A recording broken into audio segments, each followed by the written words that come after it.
All societies have been shaped by the struggle to control water, from the first civilizations in the Middle East and Asia to the megacities of our days. The future of humankind will also be shaped by the unruly element of water.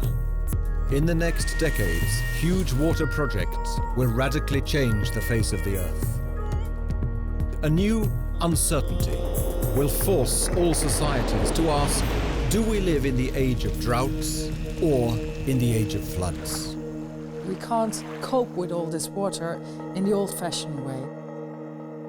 I hope God will do something to save us. The struggle for control over water will increasingly hold the balance between peace and war and profoundly influence relations between countries and continents. What makes wars start? Fights over water, changing patterns of rainfall, fights over food production, land use. This is an issue that threatens the peace and security of the whole planet. I have travelled down the great rivers, have seen water in all its forms and dimensions, and have met national leaders and water experts all over the world. For years I've been researching and writing on the history of water. Now I invite you to join me on a global journey into the future of water. Because no one, absolutely no one, can escape the power of water.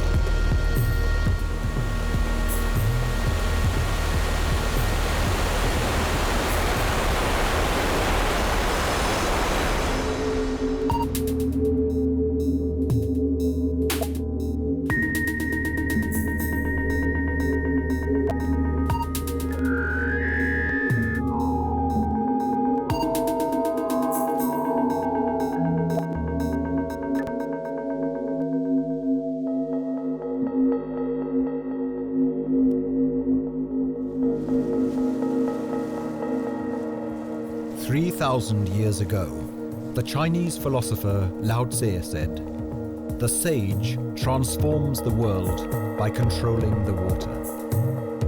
He could just as well have been speaking of our future.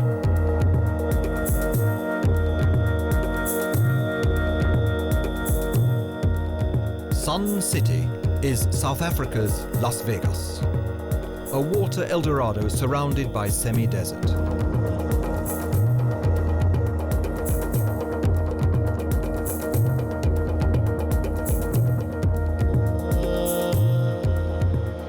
Wet oasis that is visited by 3 million tourists each year.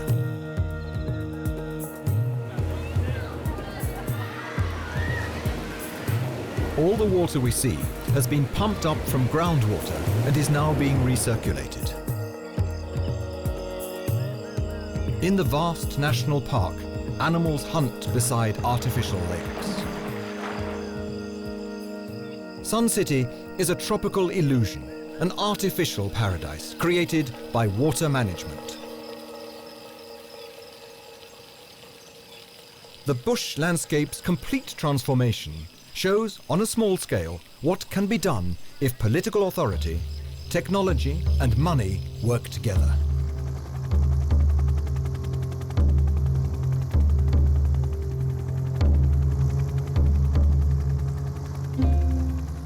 Egypt, seen from the air, is an unusually eloquent example of water's life-giving importance. A river, an endless expanse of lifeless, arid desert, and a very narrow green strip.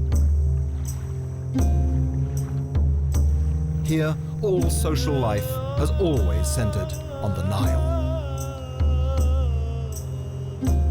For 5,000 years, it has hardly ever rained. Yet, this was the granary of the Roman Empire and a center of cotton production for the British Empire.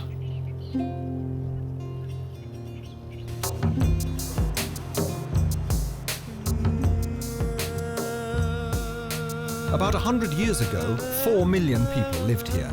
Today, almost 80 million. Around 2050, there will be 140 million.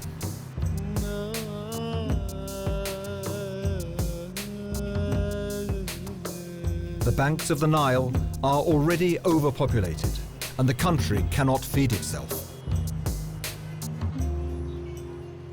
the Egyptian government has come up with a solution which is as startling as it is radical. Well, it's a big project, one of the mega projects, and if we think the pyramids are a pharaonic project, then the project is more than 100 times as big as the pyramids, of course.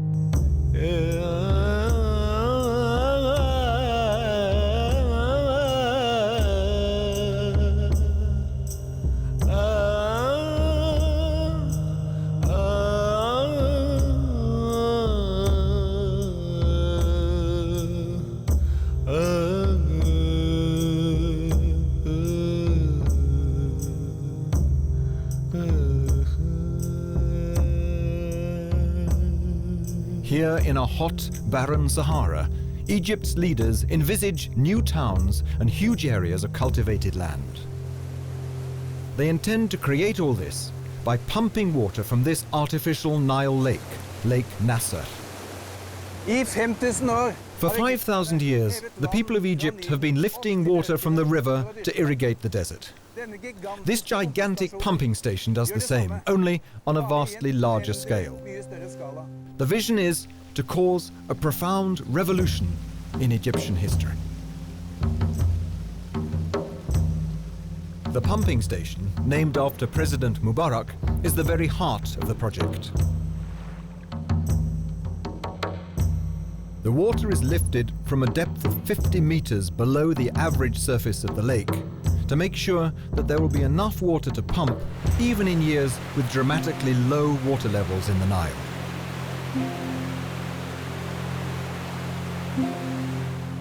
The Mubarak pumping station is unique. I've never seen anything like it. I've never heard of anything like it anywhere else in the world. The volumes of water that can be lifted from the lake by the pumps within this pumping station can basically pump another River Nile into land that they're trying to irrigate.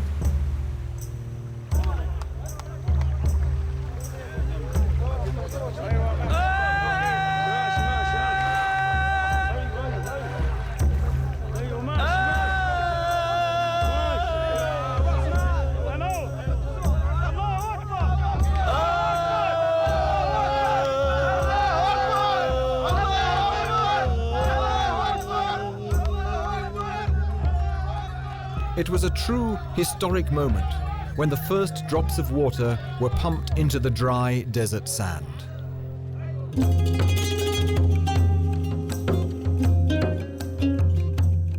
The scale of the project can be seen from the air. The main canal has a length of 50 kilometers. It's part of a system of hundreds of kilometers of canals.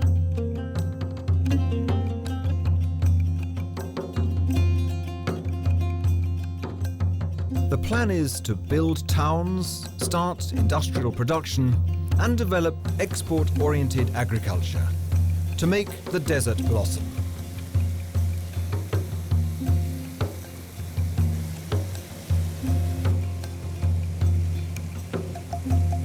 Pumping up Nile water and ancient groundwater will enable millions of people to settle here.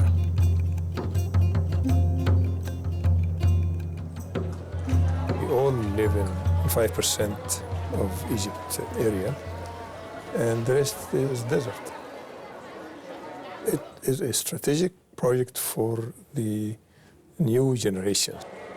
The generations which have very little opportunities in the old valley.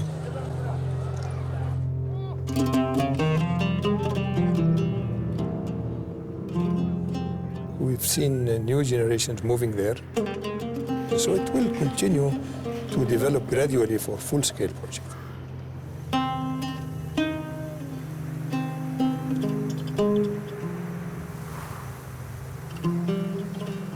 There are plenty of critics. They argue that pumping water into one of the hottest areas in the world is a waste of precious water. They add that Egypt will become more vulnerable if climate change and increased water usage in the upstream countries reduce the amount of water flowing into Egypt. They say the project will find its place in Egypt's 5,000-year-long Nile history as an ultimate expression of human arrogance made permanent in stone and cement.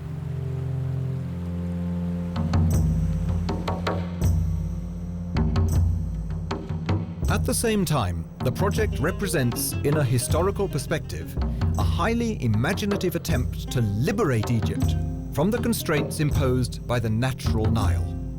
A revolution with water engineers in its vanguard.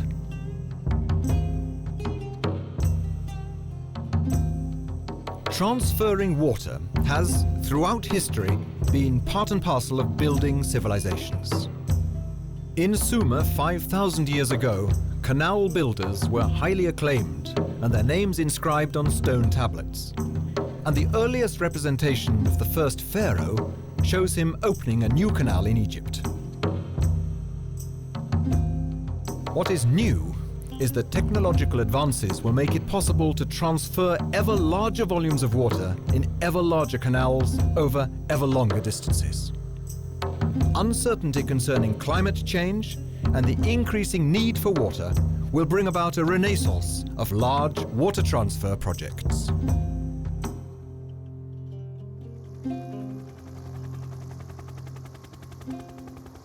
Some of the world's longest rivers flow through the desolate Siberian tundra into the Arctic Ocean. Nearly 150 years ago, when Russia was still ruled by the Tsars, the idea had already been advanced of diverting the northward flow of some of these rivers so that some of their water would reach arid Central Asia. The concept, now called the Aral Project, was approved by both Joseph Stalin and Leonid Brezhnev. Поднятые грандиозными плотинами на 60-метровую высоту, воды Оби и Енисея образуют водохранилище, равное половине площади Каспийского моря. Отсюда воды устремятся на юг и от так называемых Тургайских ворот двинутся по Казахстану к Аральскому морю. Из Арала могучий поток сибирских рек пойдет в Каспий. 30 миллионов гектаров пустынь превратятся в цветущий плодоносный край. The project was stopped by Mikhail Gorbachev, the Soviet Union's last leader. It was then condemned as unprofitable and as an environmental catastrophe, a symbol of the old communist system's madness.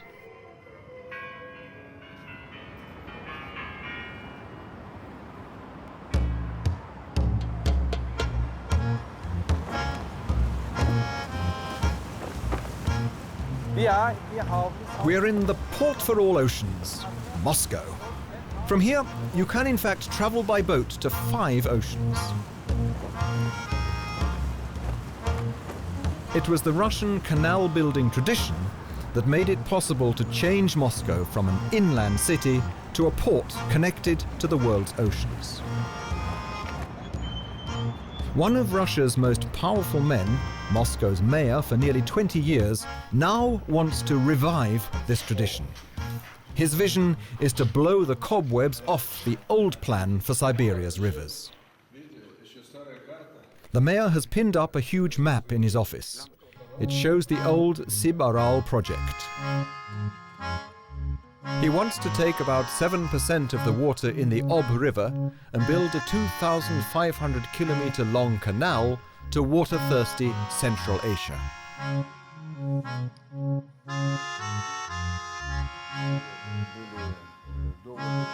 Supporters of the project call it a green bridge between Russia and Central Asia.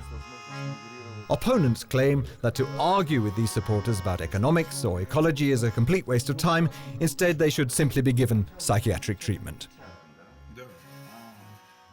Большая плюсовая составляющая для Центральной Азии, и все это, конечно, благотворно скажется и на человеческой деятельности, и на климате, и на потенциале водных запасов, в том числе и подземных водных запасов, которые чрезвычайно необходимы для Средней Азии, для Каспия и для Арала. Я думаю, что проекты, безусловно, помогут спасению Арала. This is the bed of what used to be the world's 4th largest lake. its size shrank by a quarter in just a few decades. Красиво и величаво Аральское море в предутренний час.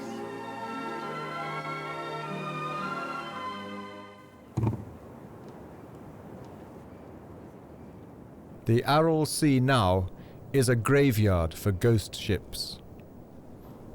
The fate of the Aral Sea is widely acknowledged as the very symbol of human ignorance and stupidity in attempts to control water.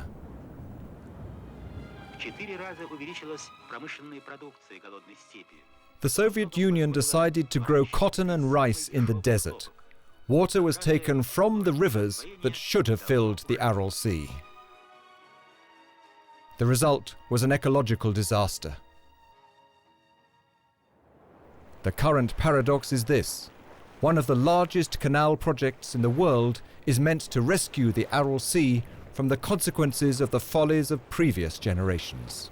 But this water transfer project has several aims. Речь идет о том, чтобы направить в центральноазиатские страны 25 кубических километров воды в год.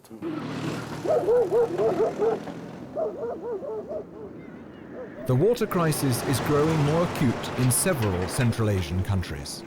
Their leading politicians are pressing for the plan to be carried through. Only Moscow, capital of the country from which they have recently won their independence, can supply them with the water they say they will desperately need within a few years. Переизбыточность населения в этих странах приводит к тому, что они мигрируют в Россию, и это для них плохо, и для нас тоже нехорошо.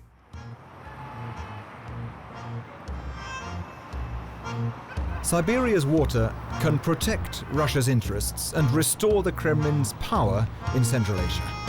It's likely the canal will give Moscow political and economic leverage that can cement stronger ties than communist ideology was ever able to do. History will once again show that gigantic water projects never lie down forever because they promise so much.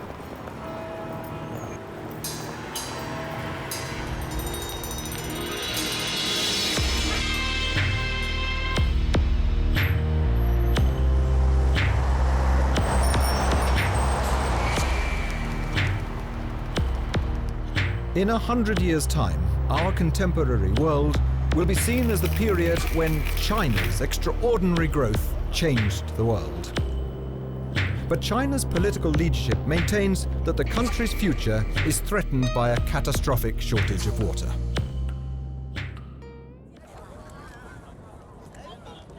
The greatest challenge to the Chinese leadership does not come from the movement for democracy. It's the water question. The future development of China will be as dependent on controlling water as was its past development. Seen in this perspective, even the Cultural Revolution was a short and insignificant intermezzo. China's leaders have come up with a dramatic solution. They are redrawing the map of China. They are creating 3 completely new large rivers.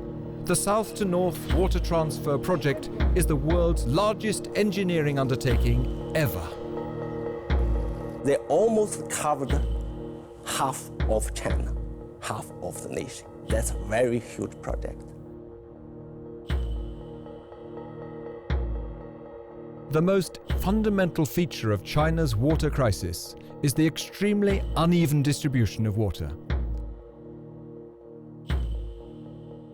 Southern China has an abundance of water and frequent flooding. Northern China is dry with extensive desert areas.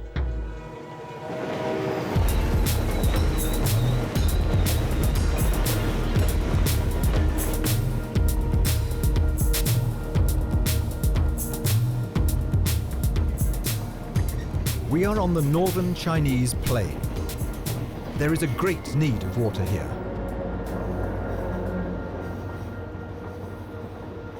Half a billion people live here, and even more significant, half of China's cereal crops are cultivated here.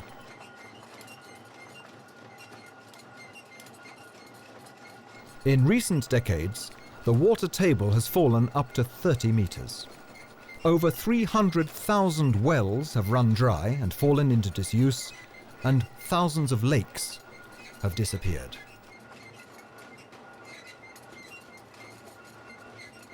The CIA is said to monitor the water situation here as assiduously as they once monitored troop movements in the Soviet Union.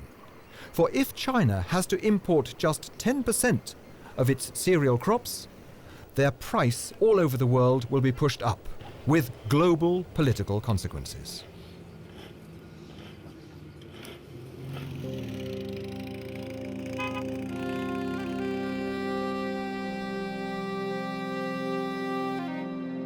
The Yellow River snakes its way across this plain, one of the world's mightiest rivers and the cradle of Chinese civilization. But more and more often, the river simply fails to reach the sea because of excessive exploitation. As the boat scrapes against the riverbed, I get an alarming picture of China's water crisis.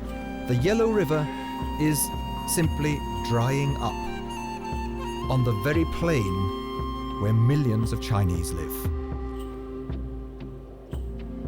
There is another problem. Every year, the Yellow River carries downstream enormous amounts of silt, enough to build a tower that could reach the moon. So the riverbed gets higher every year. Determined to address this grave danger, the Chinese have constructed huge sand washing works, unlike anything the world has ever seen.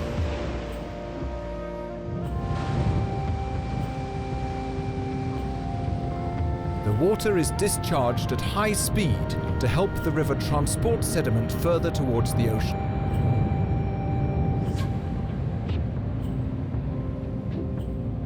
But this is not enough.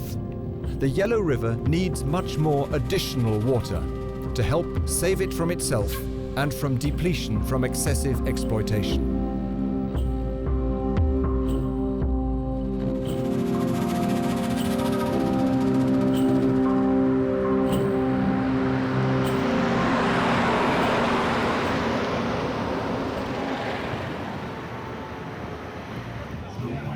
The Chinese capital Beijing is one of hundreds of large cities that use far more water than nature of itself affords them.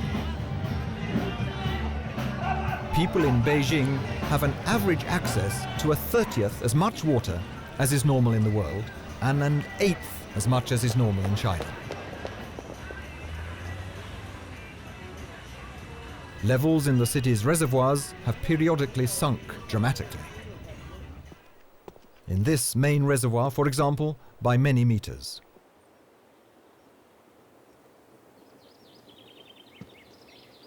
China's leaders have therefore asked, would it be better to move the capital to a place where there was more water, or to move more water to the capital?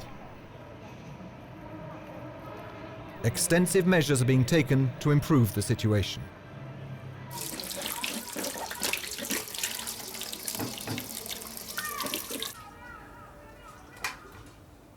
This is the Liu Ling family, who won first prize in a water-saving competition in Beijing.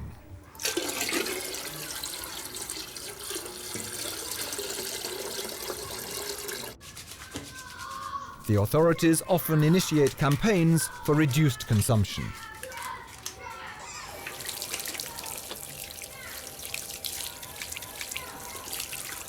If 1 billion Chinese all use less water, it'll have a real impact. This man invented a technique for reducing water usage in a water closet and became a TV celebrity.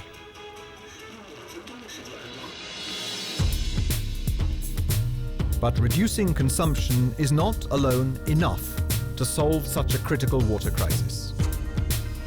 The Chinese state has decided to manipulate the weather. They have built up an army of 37,000 modern rainmakers.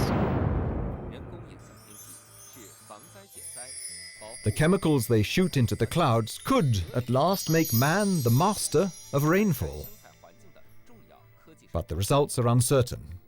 And in any case, they cannot solve the deep structural problem that is China's water crisis. We have plenty of water in the south, but we have a lack of water in the north. So if we want to have all the country, the economy developed very well, and the society developed very well, we have to transfer water from south or borrow water from south to the north. Otherwise, we have to move a lot of people to the south. That's impossible.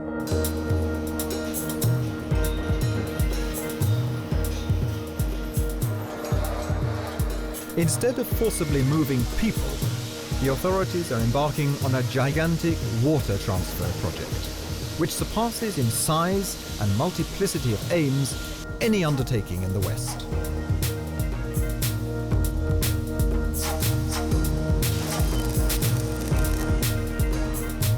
This project will sustain food production on the northern Chinese plain and increase cultivated land by millions of acres.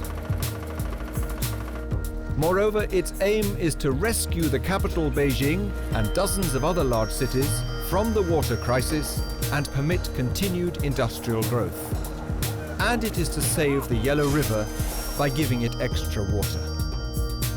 3 large artificial rivers will cross China, taking 5% of the Yangtze River's water and transferring it to the north. 1 canal in the east, 1 in central China, and 1 in the west that will end up in the Gobi Desert. This will all be completed in 2050.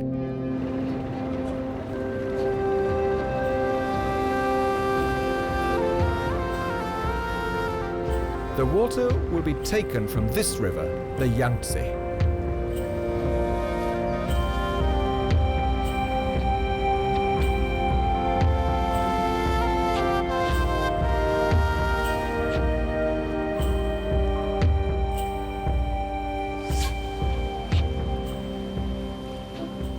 This pumping station is an architectural tribute to this titanic attempt to tame water.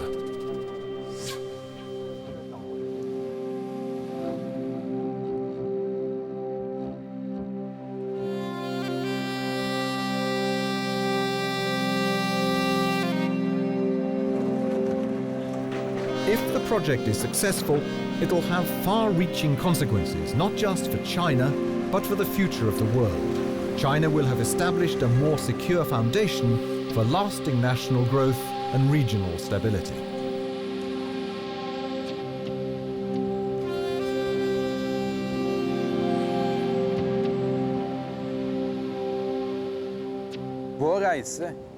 Our journey through the Chinese landscape ends here where the great Yu looks over the Yellow River.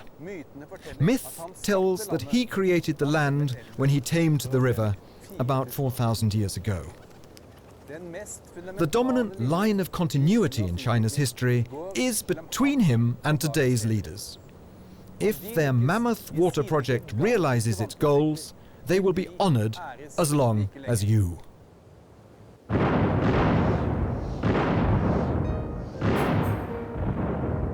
But if the project fails, China's ability to become a stable economic superpower will be compromised. Not just the future of her leaders, but the very existence of the Chinese state will be threatened.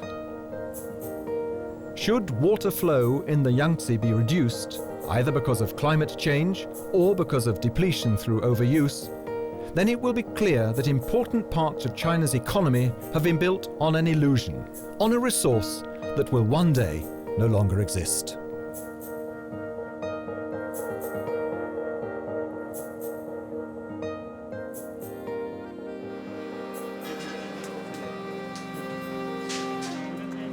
These massive engineering projects are highly vulnerable to climate change. The greater their complexity, the more they will be damaged by variations in accessibility to water. And they will themselves have a significant impact on the climate. For where and how water evaporates and dissolves substances is itself a powerful determiner of climatic conditions.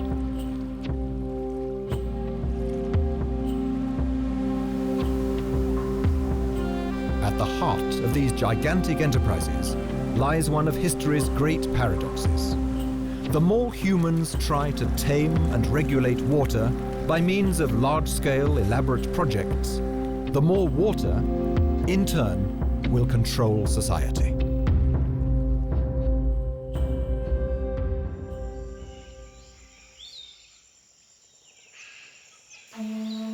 Flying over the tropical rainforest, where the Guarani Indians once lived, we reach the Iguazu Falls, on the border between Brazil and Argentina. 275 spectacular waterfalls. The Guarani Indians call them Big Water.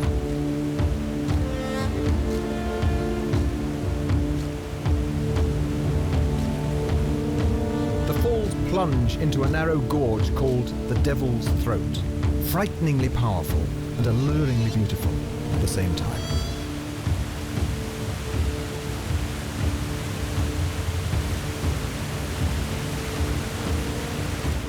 But the rivers and falls are just the visible part of a complex hydrological system with an even bigger big water concealed underground.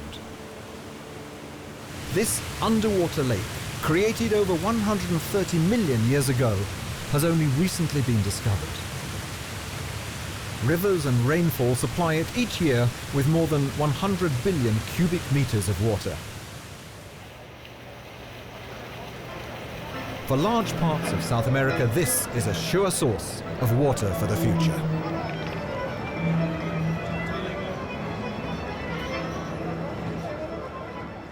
Ese volumen de agua es suficiente para abastecer a la población mundial, a todo el mundo, que son 6.000 millones de habitantes, con una dotación de 100 litros día por habitante durante 200 años.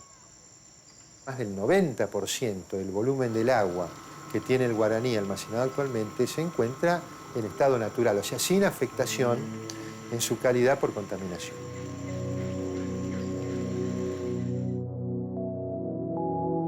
The part of the reservoir that lies under Brazil alone covers an area about the size of England, France, and Spain together. In an age characterized by uncertainty over the future water situation, the countries that have sovereignty over this underground water bank have a strategic asset that can only grow in importance. But there is one condition: they must agree on how to use it. Tourism is one sector that can look to exciting growth.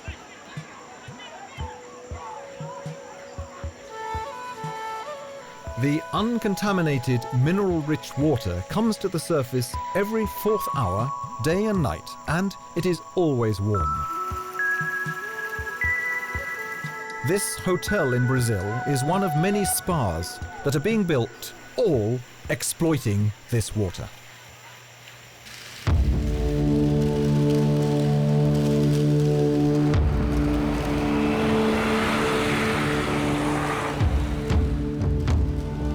This gigantic well will act as a magnet, attracting national and international industrial development.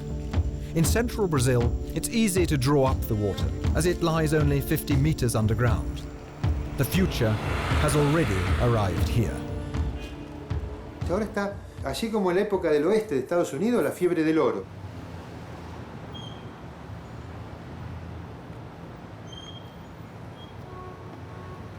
However, water sources of this type are very vulnerable to pollution. Aqui em Araraquara é uma das áreas de recarga do aquífero Guarani. O problema é que o índice de recarga do aquífero Guarani é muito pequeno. Sugarcane cultivation, it is used in the production of ethanol, is one of many expanding sectors.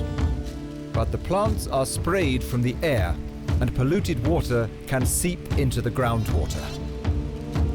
The future of the water bank is bound to be threatened by the development of the region.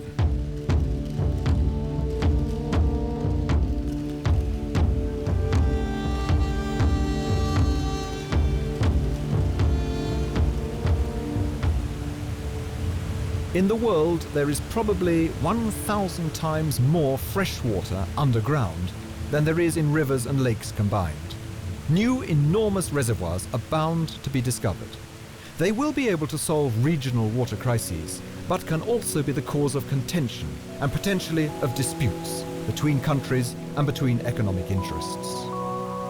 There is also fresh water under the ocean bed. About 2,000 years ago, the Greek geographer Strabo told of the inhabitants of a town in Syria who were out at sea and lowered a clay pipe into the water and drank the water that gurgled up.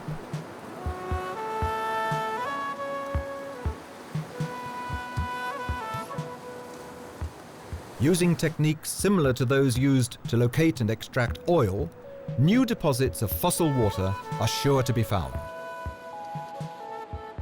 Scientists believe there are massive deposits in some places, such as in the China Sea and off the coasts of East Africa and Newfoundland. At the moment, no one knows exactly how large these hidden water resources are.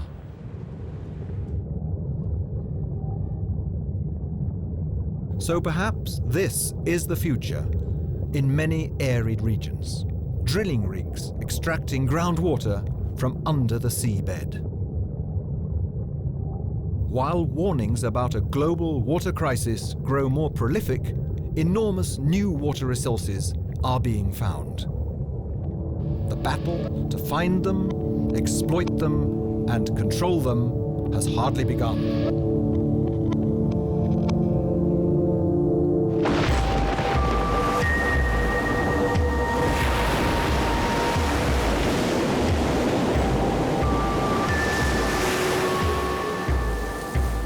These boats crossing the world's oceans point to another future.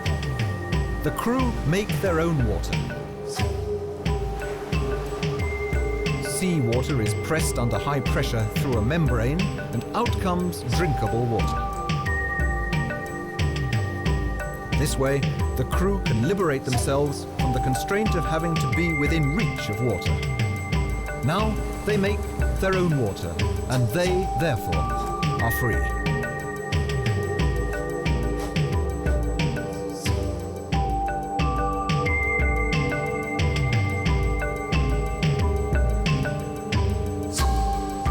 President John F. Kennedy said in the 1960s that no one would do a greater service to mankind than the person who invented an effective way of making fresh water from salt water. The need has never been more pressing than now.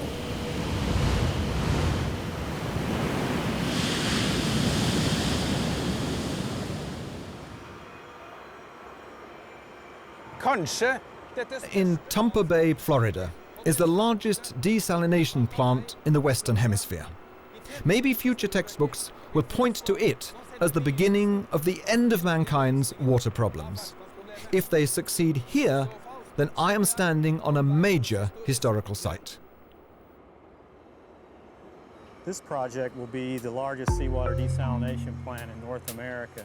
Just to give you some idea, there are about 16,000 desalination plants around the world, but they make only a fraction of the water that is needed. Industry is still waiting for the technological breakthrough. This is Tampa Bay's radio station for the greatest hits of the 60s, 70s, and 80s. What happens at Tampa Bay is being watched with keen interest.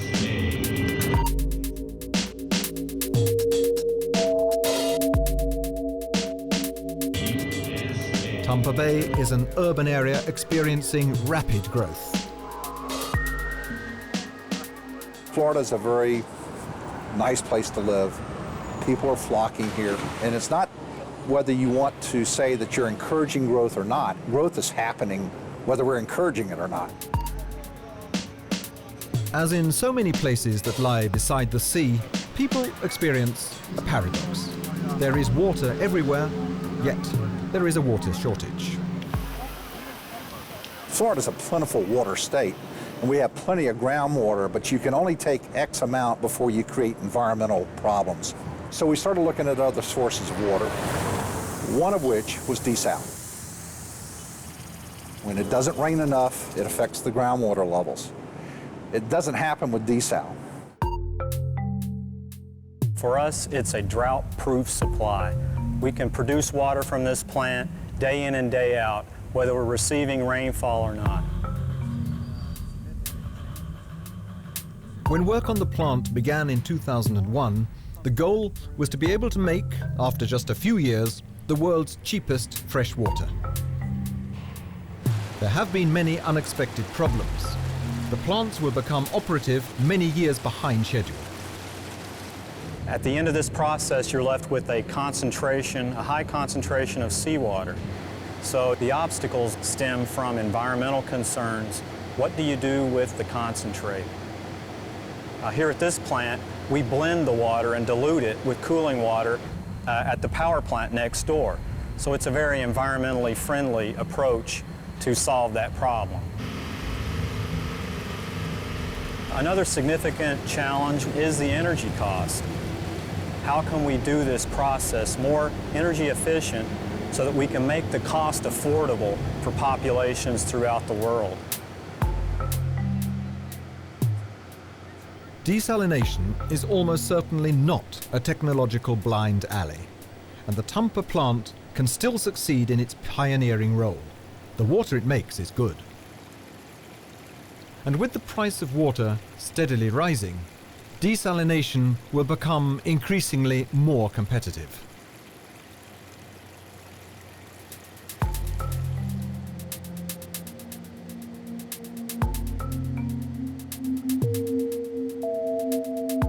Tampa Bay plant represents a contemporary effort to realize an age-long dream, to break out of the straitjacket that fresh water has always been on social development.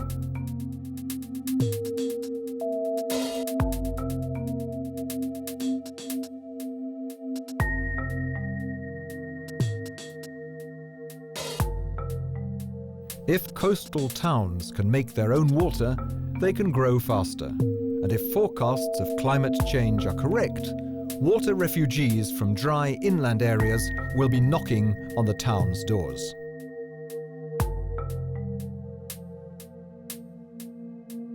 "10,000 years after Jericho, city planners will at last be able to plan urban development without having to worry about local availability of fresh water."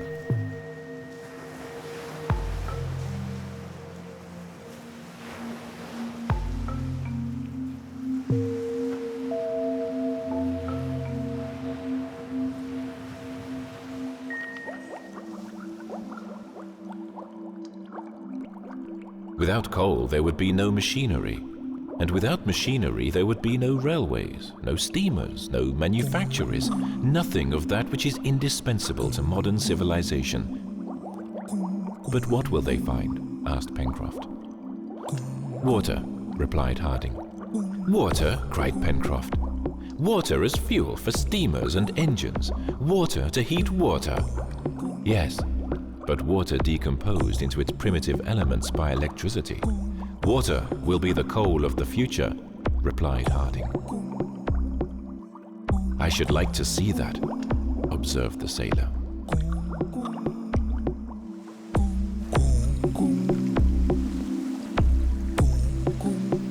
On that ancient Viking island, Iceland, lying just south of the Arctic Circle, another future is being researched.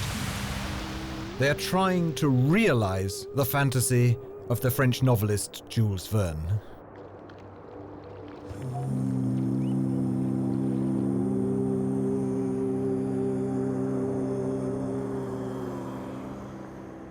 Árið 1998 ákvað ríkisstjórnin að stefna að vetnissamfélagi á Íslandi þannig að við gætum orðið algjörlega óháð jarðefna orkugjöfum. The Icelanders are planning to leave the fossil fuels epoch and enter the hydro age.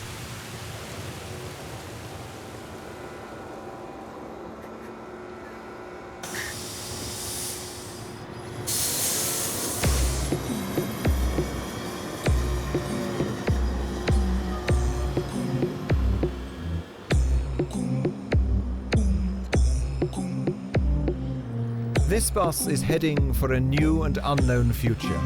It looks normal enough, maybe, but I am in fact sitting in the world's first ever water-fueled bus. It's driven by water and releases water. Many people speak of hydrogen as the clean, green fuel of tomorrow. But hydrogen is as environmentally friendly as the process that produces it. What is special on Iceland is that it is produced from water. This is the first filling station in the world where you can store hydrogen separated from oxygen by using water electrolysis and water power.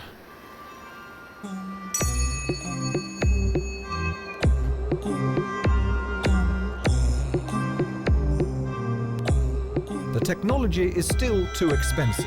It needs too much water power. But enthusiasts hope that it will one day be possible for a supertanker to cross the Atlantic on 1 litre of water.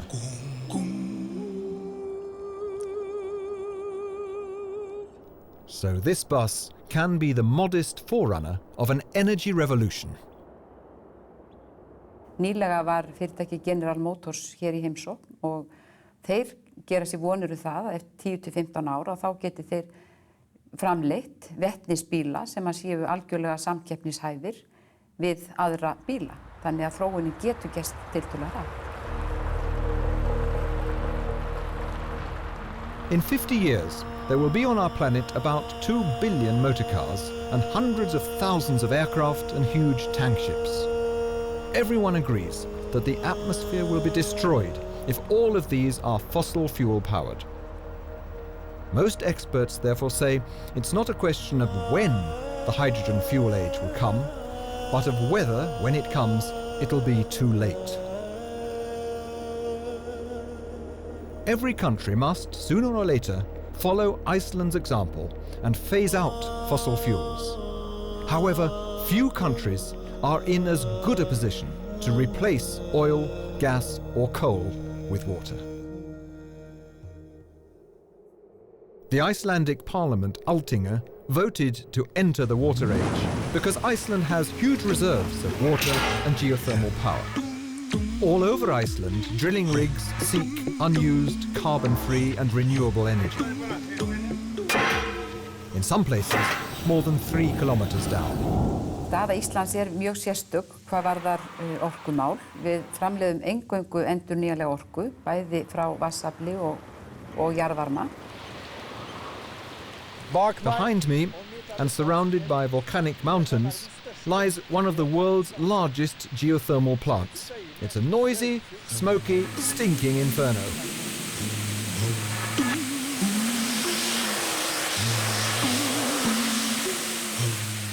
At Nesjavellir, they tap nature's rawest power. They have drilled over 200 holes, 2,000 meters down into the ground. At that depth, the water has a temperature of 300 degrees Celsius. Ancient rain that has run through cracks in stones, met warm rock and been heated, is now hurtling towards the surface as steam.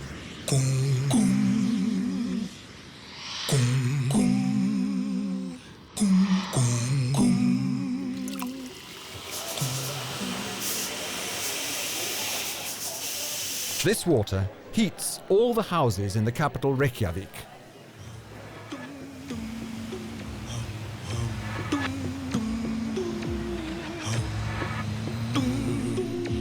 But they also produce electricity here.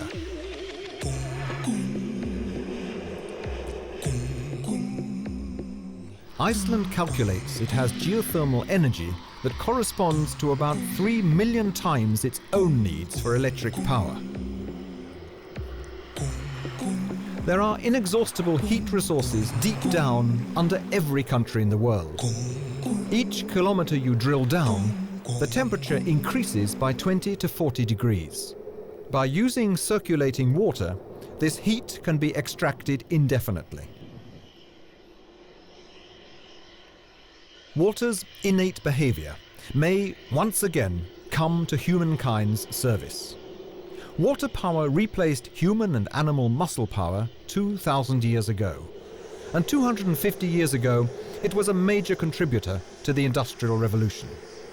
Now, new ways of exploiting water can counteract a process of unsustainable development.